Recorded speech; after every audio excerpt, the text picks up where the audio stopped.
مگر جب سے وہ اعلیٰ آئینی عہدوں پر آئے اس کے بعد سے انہوں نے میڈیا میں آنا بند کر دیا اور بہت کم رائے دی ہے. تو اس لیے وہ کہہ رہے ہیں کہ اب شاید مختوم علی خان جیسے ان جیسے بھی جو تجزیہ کار ہیں وہ بھی مجبور ہو گئے.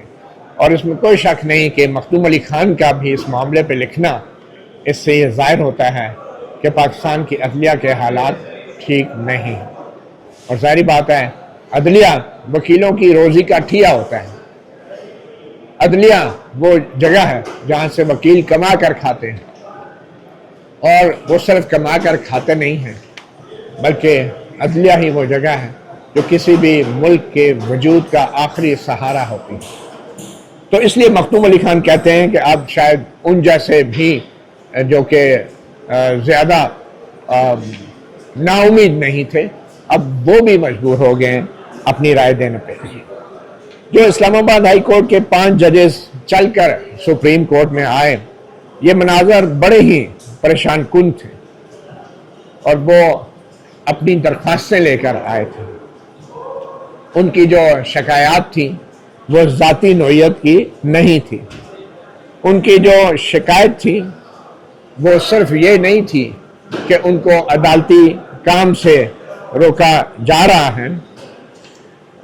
صرف یہ ہی نہیں تھی بلکہ یہ ان کی کمپلینٹس بنیادی طور پہ یہ تھی کہ ان کو جو ان کا آئینی کردار ہے وہ نہیں ادا کرنے دیا جا رہا اور ان کو عدالتی کام سے روکا جا رہا ہے. ان کی جو شکایت تھی وہ کسی بادشاہوں کے دربار یا بادشاہوں کے دور کی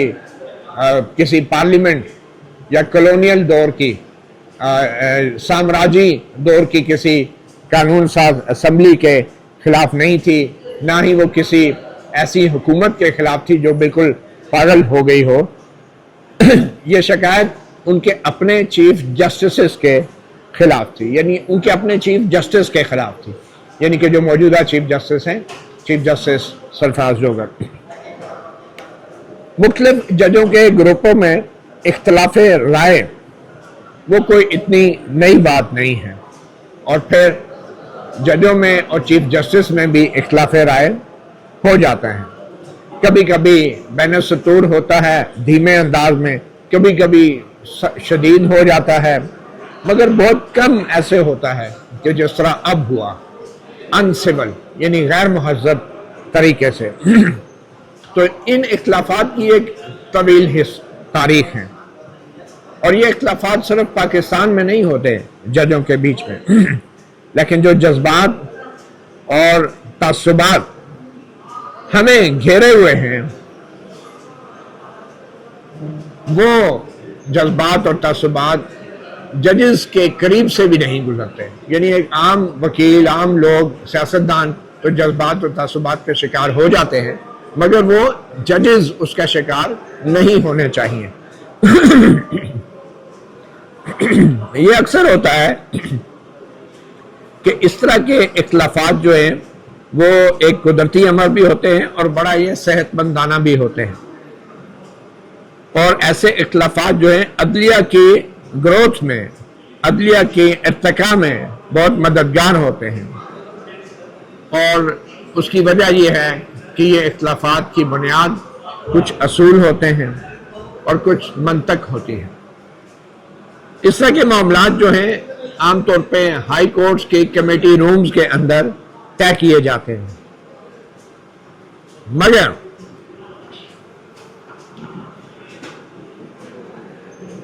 یہ اختلافات اس طریقے سے طے کیے جاتے ہیں کہ ججز کے درمیان میں جو باہمی احترام کا رشتہ ہے وہ برقرار رہے، اور جو عدلیہ کا ادارہ ہے وہ آپس میں جڑا رہے، اس کی یکجہتی برقرار رہے. جس قسم کے مناظر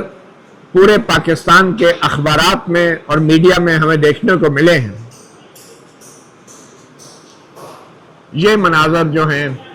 ایسی روایات کے بالکل منافی ہیں اور برعکس ہیں. یہ مناظر جو ہیں اسلام آباد ہائی کورٹ اور اس کے چیف جسٹس کے اندر عوامی اعتماد کے فقدان کا عوامی اعتماد کے فقدان کی عکاسی کرتے ہیں، اور اس میں واضح طور پہ لکھا ہے کہ جس طریقے سے چیف جسٹس سرفراز ڈوگر اسلام آباد ہائی کورٹ کے انتظامی معاملات چلا رہے ہیں، ان طریقوں کی وجہ سے عوام کا اعتماد جو ہے اسلام آباد ہائی کورٹ کی انتظامیہ میں کم ہو گیا ہے۔ ناقدین یہ دلیل دے سکتے ہیں کہ یہ جو کچھ ججوں نے کیا، جو 5 ججز چل کے آئے سپریم کورٹ میں، یہ ایک تماشا تھا، اور یہ جو ججز ہیں وہ ایڈوکیٹ آن ریکارڈ کے ذریعے بھی درخواست دائر کر سکتے تھے، مگر اس قسم کی جو تنقید ان ججوں پہ کی جا رہی ہے، وہ تنقید ایک بات کو نظر انداز کرتی ہے کہ ججز، اسلام آباد ہائی کورٹ کے ججز اور ان کے چیف جسٹس سرفراز ڈوگر کے بیچ جو رابطوں کا فقدان تھا، بلکہ رابطے بالکل منقطع ہو گئے تھے، کمیونیکیشن بریک ڈاؤن تھا، اور جو اسلام آباد ہائی کورٹ کے ججز ہیں انہوں نے اپنے چیف جسٹس کے اندر اعتماد کرنا چھوڑ دیا تھا، اور وہ چیف جسٹس کو کوئی ایسا شخص نہیں سمجھتے کہ جو نظام عدل کی بہتری میں دلچسپی رکھتا ہے یا انصاف دینے میں دلچسپی رکھتا ہے، اور حال ہی میں جو کچھ ان کے ساتھ ہو چکا، ان کو اس چیز کی بھی امید نہیں ہے کہ سپریم کورٹ سے بھی ان کو انصاف ملے گا۔ اب انہوں نے تفصیل نہیں لکھی کہ کس کی طرف اشارہ کر رہے ہیں، حال ہی میں کیا ہوا، مگر ایک بات حقیقت ہے کہ یہ وہی ججز ہیں جنہوں نے 1.5-2 سال پہلے خط لکھا تھا، پہلے اپنے چیف جسٹس عامر فاروق کو اور پھر سپریم کورٹ کے چیف جسٹس صاحبان کو، عمرتا بندیال اور چیف جسٹس قاضی فائزہ، بلکہ چیف جسٹس قاضی فائزہ کو لکھا تھا کہ خفیہ اداروں کے کام میں مداخلت کر رہے ہیں، اور اس خط کے اوپر بھی آج تک کوئی حتمی کارروائی نہیں ہوئی۔ تو اس لیے ایڈوکیٹ مختوم علی خان سابق اٹارنی جنرل لکھتے ہیں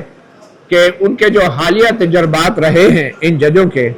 وہ سپریم کورٹ سے بھی کسی قسم کی امید نہیں لگا کے بیٹھے۔ اب سوال یہ پیدا ہوتا ہے کہ ہم کیوں اس بے وجہ کی لڑائی لڑ رہے ہیں، کیوں اپنی توانائیاں جو ہیں ایک ایسے مقصد پہ ضائع کر رہے ہیں کہ جو بنیادی طور پہ بے مقصد چیزیں ہیں۔ میری رائے میں، سابق اٹارنی جنرل لکھتے ہیں کہ میری رائے میں ایک اچھے قانون دان کے طور پہ میں یہ سوچتا ہوں کہ یہ جو 5 ججز ہیں، انہوں نے بظاہر یہ اسلام آباد، یہ سپریم کورٹ میں درخواستیں ڈالی ہیں۔ ایک اچھا وکیل جو ہے اس کی نظر میں تو یہ درخواستیں سپریم کورٹ میں ڈالی گئی ہیں، مگر ان کی جو اصل اپیل ہے وہ عوام کی عدالت میں ڈالی گئی ہے۔ ان کی جو پریئرز ہیں، جو سبمیشنز ہیں، عوام کی عدالت کے سامنے رکھی گئی ہے۔ وہ عوام جو ابھی بھی اس موجودہ نظام عدل میں امید رکھتے ہیں، اعتماد رکھتے ہیں، اور اس موجودہ نظام عدل سے کوئی توقع رکھتے ہیں۔ یہ جو ججوں کی درخواستیں ہیں، ان کے اوپر تو الگ سے ان کے قانونی پہلوؤں اور ان کے دلائل کے حوالے سے تو الگ سے ایک مضمون تحریر کیا جائے گا، مگر افسوس اس بات کا ہے کہ اسلام آباد ہائی کورٹ کی جو اس وقت حالت ہو گئی ہے اور جو معاملات چل رہے ہیں، وہ اس وقت جو ہیں وہ اتنے اچھے نہیں ہیں۔ اگر ہم ایک سرسری جائزہ لیں ان درخواستوں پہ جو ججز نے ڈالی ہیں، تو اس بات کا انکشاف ہوتا ہے کہ ان درخواستوں میں جتنی بھی شکایات اٹھائی گئی ہیں، ان کو اسلام آباد ہائی کورٹ کے چیف جسٹس سرفراز ڈوگر بآسانی ان کا ازالہ کر سکتے تھے۔ کچھ دو کی بنیاد پہ ایک صحت مندانہ ڈسکشن ہوتی، گفتگو ہوتی، کچھ پرومس کیا جاتا، وعدہ کیا جاتا کہ صورتحال کو ہم ٹھیک کر لیں گے، مناسب کر لیں گے۔ یہ درست ہے کہ اسلام آباد ہائی کورٹ کے چیف جسٹس سرفراز ڈوگر، وہ نام نہیں لکھ رہے، بار بار ہائی کورٹ کے چیف جسٹس لکھ رہے ہیں کہ اسلام آباد ہائی کورٹ کے چیف جسٹس جو ہیں وہ اپنے عہدے اور اپنے اتھارٹی میں اتنے محو ہو گئے ہیں کہ ان کو باقی کچھ دکھائی نہیں دے رہا، اور ان کے ہاتھ جو ہیں وہ اس لہروں میں ڈوبتی ناؤ کو استحکام دے نہیں پا رہے، اور انہیں قائد اعظم محمد علی جناح کی سمجھوتوں اور کمپرومائز سے متعلق جو پسندیدہ ان کی کتاب ہے وہ بھی پڑھنے کا موقع نہیں ملا۔ وہ چیف جسٹس کے عہدے پہ نئے ہیں، ان کے پاس شاید یہ ہنر نہیں کہ کیسے مخالفین کو اپنی ٹیم کا ایک اہم رکن بنایا جا سکتا ہے، اور یہاں پہ جو چیف جسٹس آف پاکستان ہیں یہ ان کی ذمہ داری تھی کہ وہ مدد کے لیے ان کی طرف ہاتھ بڑھاتے، اور چیف جسٹس پاکستان جو ہے ان کا بھی نام نہیں لکھا، چیف جسٹس یحییٰ آفریدی، ان کے بارے میں ایڈوکیٹ مختوم علی خان کہتے ہیں کہ ان کا جو ٹیمپرامنٹ ہے، جو ان کا کیا کہنا چاہیے، جو لہجہ ہے، لب و لہجہ، وہ ایسا ہے کہ ہر کوئی شخص جو ہے وہ چاہے گا کہ ایک جج کا ایسا ہی لب و لہجہ ہونا چاہیے۔ وہ ویسے بھی ایک چیف جسٹس جو ہوتا ہے وہ عدلیہ کا بڑا ہوتا ہے، پیٹر فیملیا ہوتا ہے، اور عدلیہ کا جو خاندان ہے اس کا سربراہ ہوتا ہے، اور یہ سب کچھ جو نیچے اسلام آباد ہائی کورٹ میں ہوا ہے بظاہر لگتا ہے کہ شاید چیف جسٹس کی نظر سے نہ گزرا ہو، ظاہر بات ہے یہ اب طنزی کیا جا رہا ہے، اور شاید وہ یہ چیف جسٹس یہ سوچ رہے ہوں گے کہ یہ تو عارضی طور پہ ایک کوئی اختلافات ہیں، storm in the T cup, اور مگر یہ جو عارضی اختلافات ہیں یہ پھر کچھ ایسا کر جائیں گے، ایسی انہونی چیز ہو جائے گی، ایسی غیر حقیقی چیز ہو جائے گی، ناقابل یقین واقعہ جب ہو جائے گا تو پھر ان کو پتہ چلے گا کہ یہ کوئی اتنے معمولی واقعات نہیں ہیں۔ انگریزی میں نے لکھا ہے کہ he may have even continued to believe that it was a storm in a teacup till the fan got fertilized، یعنی جب کوئی انہونی چیز ہو جائے، ناقابل یقین چیز ہو جائے، تب جا کے پھر چیف جسٹس کو پتہ چلے گا کہ واقعی یہ تو بڑے سنجیدہ معاملات ہیں۔ آگے جا کے ایڈوکیٹ مختوم علی خان کہتے ہیں ابھی بھی کچھ زیادہ نقصان نہیں ہوا۔ جو آئینی بینچ کے سربراہ ہیں، نام نہیں پھر لکھا، جسٹس امین الدین، جو کہ ان تمام معاملات کو دیکھ سکتے ہیں، ایک لحاظ سے ایڈوکیٹ مختوم علی خان نے کہہ دیا کہ یہ معاملہ جو ہے ظاہری بات ہے 184(3) کے تحت آئینی درخواستیں آئی ہیں تو وہ اب آئینی بینچ کے سامنے جائے گا، تو مختوم علی خان کہہ رہے ہیں کہ آئینی بینچ کے سربراہ جو ہیں ان کو چاہیے تھا کہ وہ فوری طور پہ بینچ بنا دیتے ہیں، نوٹسز جاری کر دیے جاتے ہیں، اور پھر ہدایات دی جاتی کہ معاملات جو ہیں پرامن طریقے سے ایک خاص مدت کے اندر حل کیے جائیں۔ ویسے یہ بڑی ایک دلچسپ بات ہے۔ پھر یہ بھی کہا گیا کہ بیہائنڈ دا سینز میڈیشن، جتنے قابل احترام جو ججز ہیں، ریٹائرڈ ججز ہیں، سرونگ بھی اور ریٹائرڈ بھی، وہ بھی مطلب پس پردہ بھی کچھ مذاکرات کے ذریعے اس مسئلے کو حل کر سکتے تھے۔ اب معلوم نہیں، جنرل مشرف کے سابق اٹارنی جنرل بہت سارے عدلیہ کے اور آئینی معاملات پس پردہ کیونکہ وہ حل کراتے رہے ہوں گے، تو اب بھی وہ چاہتے ہیں کہ آئینی بینچ تو بن گیا ہے لیکن معاملات پس پردہ ہی حل ہونے چاہیے۔ اب یہ آئینی اور قانونی معاملہ ہے، وہ خود کہہ رہے ہیں یہ کوئی ذاتی جھگڑا نہیں ہے، تو اگر یہ ذاتی جھگڑا نہیں ہے تو پھر معاملات پس پردہ کیوں حل ہو جائیں گے؟ یہ ایک تضاد ہے ان کی بات میں، بجائے وہ یہ کہنے کے کہ ان کی آئین اور قانون کی تشریح کی جائے اور ان معاملات کو حتمی طور پہ سیٹل کیا جائے۔ سابق اٹارنی جنرل صاحب بھی مشورہ دے رہے ہیں کہ ان کو پس پردہ ریٹائرڈ ججز، سرونگ ججز بیٹھ کے یہ مسئلے حل کریں، اور بیچ میں یہ بھی کہہ رہے ہیں کہ کوئڈ پرو کو کچھ گیو اینڈ ٹیک کریں، اور دوسری طرف کہہ رہے ہیں کہ یہ کوئی ذاتی جھگڑا نہیں ہے۔ یہ یقیناً ان کی بات میں اعتراض ہے، لیکن ایسا کچھ ہوا نہیں ہے۔ ابھی تک ان درخواستوں کو سماعت کے لیے مقرر نہیں کیا گیا۔ سپریم کورٹ نے ان آئینی درخواستوں پہ 5 ججوں کی درخواستوں پہ اعتراضات لگا دیے ہیں۔ اب یہ معاملہ جو ہے مزید لٹک گیا ہے۔ ایک چیز واضح ہے کہ رجسٹرار جو ہے وہ اعتراضات کسی بھی درخواست پہ لگا سکتا ہے، مگر پھر وہ اعتراضات پہ جو درخواستوں پہ جو اعتراضات لگتے ہیں، پھر ان کا حتمی فیصلہ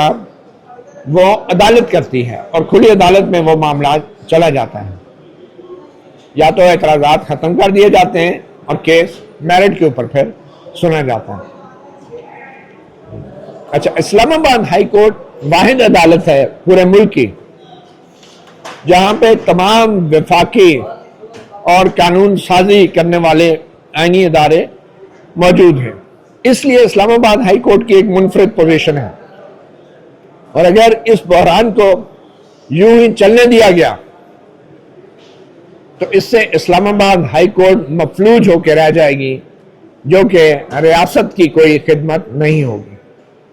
یہ درخواستیں جو 5 ججوں کی دائر کی گئی ہیں، ان کو ہر حال میں سنا جانا ضروری ہے، اور میرٹ پہ ان کا فیصلہ کرنا بھی ضروری ہے۔ چلیں، اچھا ہے، اب دوبارہ وہ آگے کہ اوپن کورٹ میں لگیں اور میرٹ پہ ان کا فیصلہ ہو، لیکن ایک مشورہ دیا تھا کہ پس پردہ بھی چیزیں ہو سکتی اور اگر ان درخواستوں کو زیر التوا رکھا گیا تو حالات مزید خراب ہو جائیں گے۔